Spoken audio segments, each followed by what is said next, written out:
Formal example. Show that for constant acceleration, the average velocity is just v bar is equal to v naught plus v over 2. And recall that we've seen this kind of symbol to represent average at one earlier point in this course in the last topic. So that's what that means.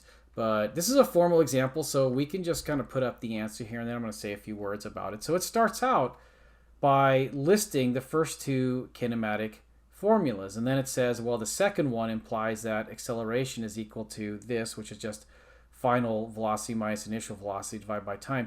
That's really just the definition of acceleration. The second kinematic formula is a formula, but is really just straight based on the definition. It turns out the first formula is basically a generalization of Galileo's law of falling bodies. So in that sense, these are like sort of the starting point for all constant acceleration. But then what this is doing here is it's saying, you know what, if you want to get to the other kinematic formulas, what do? You do some algebraic manipulations. In this case, if you take this acceleration definition, plug it into this first kinematic formula, do some algebra with that, because that's what's happened right here, right? You see that acceleration was replaced just by that definition for it. But then if you kind of combine these two terms in an appropriate way, right? Because there's a t here, cancels one of these t's off. That's where you get this v naught plus v over 2. But now how do we know that that really is average speed? You know, maybe one way of thinking about it, right? Because if you look at the third kinematic formula, that's kind of written here over several steps, but it really is x is equal to x naught plus v naught plus v over 2t. But another interpretation of this might be like if I subtract x naught on both sides and then say, okay, v naught plus v over 2t, well, doesn't this just look like delta x is equal? And if what we're saying is true really is true, this should be v bar, but that's just the rate formula, which we already know is true, right? So it's not really that big a surprise. Now, what I just said there, when I say we already know that that's true because it's the rate formula, that's not really a proof, because the rate formula is normally used for constant speed, whereas we're talking about constant acceleration, but possibly speeding up or slowing down. So in that sense, simply that the rate formula is true is maybe not adequate. But what the formal example continues with is it says, wait, but the definition for average velocity is displacement over time, which is final position minus initial position over time.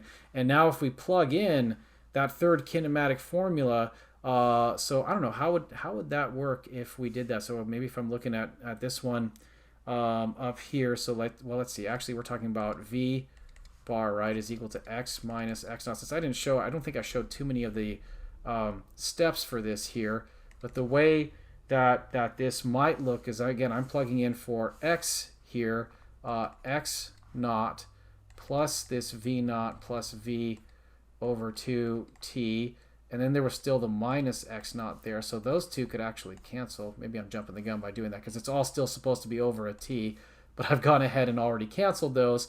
And you know, once I have that, I've basically got this, I don't know, complicated looking fraction type expression. But here I might recognize that these two t variables can just cancel off, and so at the end of the day I have what I claim. So if you're really into algebra and proofs and stuff, you can rest assured that this formula is correct.